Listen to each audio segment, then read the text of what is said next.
Hello बच्चों, कैसे हैं आप? उम्मीद करती हूँ आप बढ़िया और एकदम मज़े में होंगे। तो आइए शुरुआत करते हैं नए अध्याय की। और हमारे अध्याय का नाम है खुशियों का खजाना। तो बच्चों, प्रस्तुत पाठ में बताया गया है कि हमें चिंताओं से ग्रस्त नहीं रहना चाहिए, बल्कि उन्हें दूर करने का उपाय करते रहने चाहिए। खुशियाँ हमारे आसपास ही होती हैं। यदि हम गौर से देखेंगे तो वे अवश्य मिलेंगी।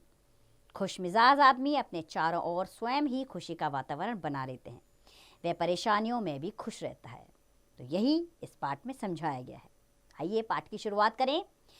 एक है खुनखुंजी और दूसरे हैं खुश खुश जी। खुनखुंजी को हमेशा चिंताएं परेशान करती हैं, ऐसी चिंताएं जिनसे उनका कोई लेना देना ही नहीं है। कभी वे पड़ोसी की खुशियों से परेशान हो जाते हैं और कभी अपने काम के बोझ से चिंता मग्न यानी कि चिंता में डूब जाना।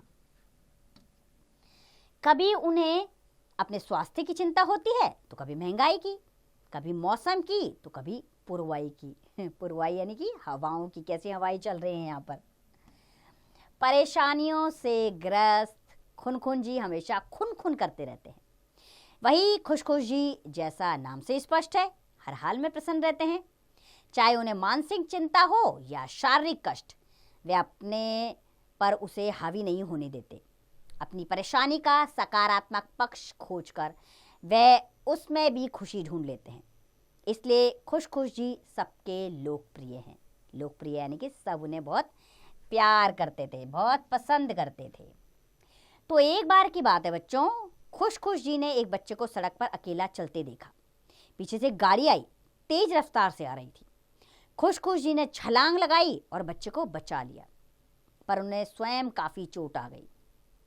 जब लोग खुश जी से सहानुभूति जताने आए तो उन्होंने हंसते हुए इस घटना के लाभ बता दिए। उन्होंने समझाया कि पहला लाभ तो यह हुआ कि उन्होंने एक बच्चे की जान बचाई और उसके माता पिता को अपार खुशियां दी। अपार यानी कि ढेर सारी खुशियां। दूसरा यह है कि इस काम को करके उन्हें बहुत संतोष हुआ और खुशी भी मिली। तीसरा लाभ यह हुआ कि उन्हें अपनी व्यस्त दिनचर्या में से कुछ खाली समय मिल गया और वे शांति से बैठकर अपनी पसंद की पुस्तकें पढ़ सकते थे। लेकिन सबसे बड़ा लाभ हुआ एक जिंदगी बचाने का गौरव, जो हमेशा ही उनके साथ जुड़ा रहेगा, जबकि शरीर की चोट समय के साथ ठीक हो जाएगी। वहीं अगर खुनखुंजी के साथ ऐसा होता तो वह क्या करते? कभी अपनी पट्टियां गिनते तो कभी उस घड़ी को कोसते जब उन्होंने एक बच्चे की खातिर अपने शरीर को लहूलुहान कर डाला था। फिर दवाइयों के खर्च का रोना रोते, काम के नुकसान का ढिंढोरा पीटते और अपने दर्दों की दास्तान सुनाकर आसपास के लोगों को परेशान कर डालते। सच तो यह है कि खुश रहना हमारे ऊपर निर्भर करता है। लोगों का यह विश्वास है कि खूब सारा धन, अच्छा भोजन, महंगे कपड़े, खूब सारी सुख सुविधाएं, मनोरंजन खुशी दे सकते हैं। पर खुनखुंजी तो यह सब होने पर भी खुश नहीं थे। तो फिर हमें खुशियां कैसे मिल सकती हैं? खुशी पाने के लिए सबसे जरूरी है सकारात्मक दृष्टिकोण को अपनाना। सकारात्मक दृष्टिकोण का अर्थ है हर दुख, कष्ट, परेशानी में भी कोई अच्छा या अच्छाई ढूंढ सकने की क्षमता। यदि हम होने वाली हर घटना का सकारात्मक पक्ष देखने की आदत डाल लें तो हर हाल में खुश रहने का मूल मंत्र हमारी मुट्ठी में आ जाएगा। यह खुशी पाने की पहली सीढ़ी या सोपान है। उदाहरण के लिए, दौड़ में पिछड़ जाने का सकारात्मक पक्ष यह है कि हम और अधिक अभ्यास कर अपनी गति को बढ़ाएं और यह सोचकर निराश ना हो कि हम दौड़ में पिछड़ गए, बल्कि हम यह सोचें कि ऐसी कोई विशेषता हम में भी होगी जिससे हम आगे निकल सकते हैं। उस विशेषता को पहचान कर उसे निखारना ऊपर की घटना का सकारात्मक पक्ष है। संतुष्ट रहना खुशी पाने का दूसरा सोपान है, यानी कि दूसरी सीढ़ी है। संतुष्ट रहने से लालच, ईर्ष्या, द्वेष, कुंठा, निराशा जैसे भावों से छुटकारा मिल जाता है। किंतु संतुष्ट रहने का यह अर्थ नहीं है कि हम आगे बढ़ने की कोशिश ही ना करें। आगे बढ़ते रहना, समय के साथ गतिशील रहना एक स्वाभाविक गुण है, जिसके विरुद्ध यानी कि जिसके अपोजिट, जिसके खिलाफ, जिसके विरुद्ध जाकर ना तो हम संतुष्ट रह सकते हैं ना ही खुश। खुशियों की प्राप्ति का तीसरा सोपान है अपनी क्षमता बढ़ाने की कोशिश।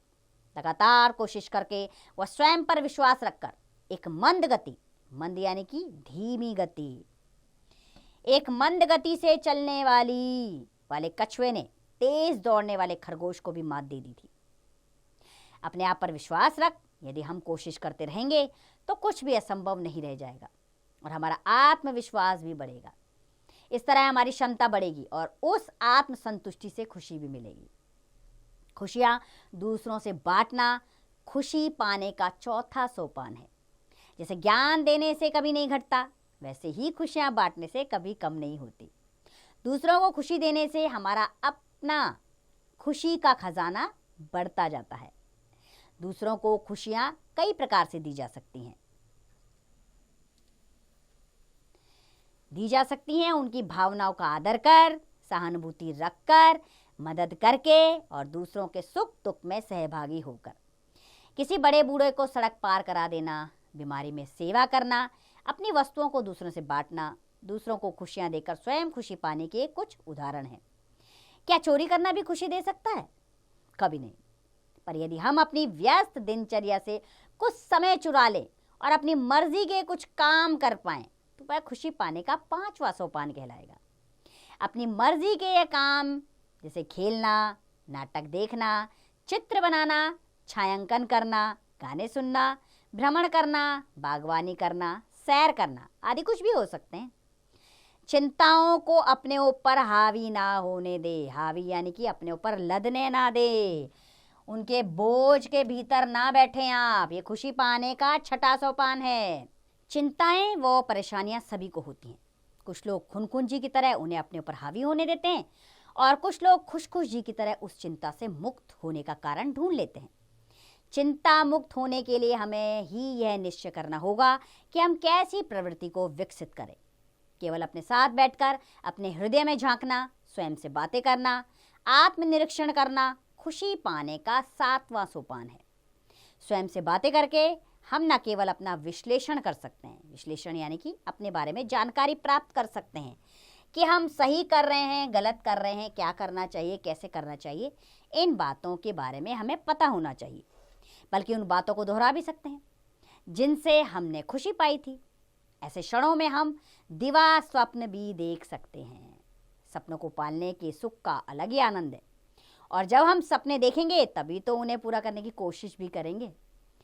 हम में से हर व्यक्ति के भीतर एक रचनाकार है। रचनाकार यानी कि कलाकार मौजूद है सबके अंदर। उस रचनाकार को पहचान कर अपनी सृजनशीलता को बढ़ाना खुशी पाने का 8वां सोपान है। अपनी एक अलग राह खोजकर अपनी पहचान बनाना असीम सुख देता है। खुशी की प्राप्ति का 9वां और अत्यंत महत्वपूर्ण सोपान है अपनी खुशी को अपने और अपने परिचितों तक सीमित ना रखकर सबको सुख देने का प्रयास करना। जब हम ऐसी भावना को उभारेंगे तो पूरी मानव जाति और प्रकृति से प्यार करेंगे। प्राणियों की रक्षा, पर्यावरण संरक्षण, प्राकृतिक संसाधनों, जल, ऊर्जा का संरक्षण, प्रदूषण कम करने का प्रयास, संपूर्ण मानव जाति से संभाव आदि कुछ ऐसे ही कार्य हैं और ये कार्य उच्चतम सुख की प्राप्ति के कारक हैं। खुशी प्राप्त करने का अंतिम और 10वां सोपान है कोई ना कोई अच्छा काम करने की ठान लेना। अच्छे कामों की सूची बनाकर उन पर अमल करना इस दिशा में पहल होगी। तो कमर कसकर क्यों ना खुश जी की तरह अच्छा काम करते रहकर खुशियां बढ़ाने की राह खोज ली जाए। यह अच्छा काम चाहे हम रोज करें या सप्ताह में कभी कभी, पर जब भी मौका मिले अच्छा काम करने में कोई ढील ना करें और तब हम पाएंगे कि हमारा खुशियों का खजाना निरंतर बढ़ता ही जा रहा है। तो बच्चों, अगर आप भी इन 10 सोपानों की राह पर चलेंगे तो आपका जीवन खुशनुमा हो जाएगा। अपनी दिनचर्या को संभालें, उसकी चर्चा करें, उसके लिए एक सिस्टमैटिक तरीका बनाएं और उस पर चलें और खुश रहें, क्योंकि जीवन में खुश रहना बेहद ज़रूरी है। आप सभी कार्य तभी उत्साहपूर्वक कर पाएंगे जब आप खुश होंगे और आप खुश रहेंगे तो आपके आसपास के लोग भी खुश रहेंगे। आपके जीवन में अपनों की और मित्रों की संख्या दिनों दिन बढ़ती जाएगी। तो विशेषकर अपना ख्याल ज़रूर रखें और खुशी को अपने जीवन से दूर कभी ना होने दें। अब इस पाठ का अभ्यास कार्य आप स्वयं कीजिए।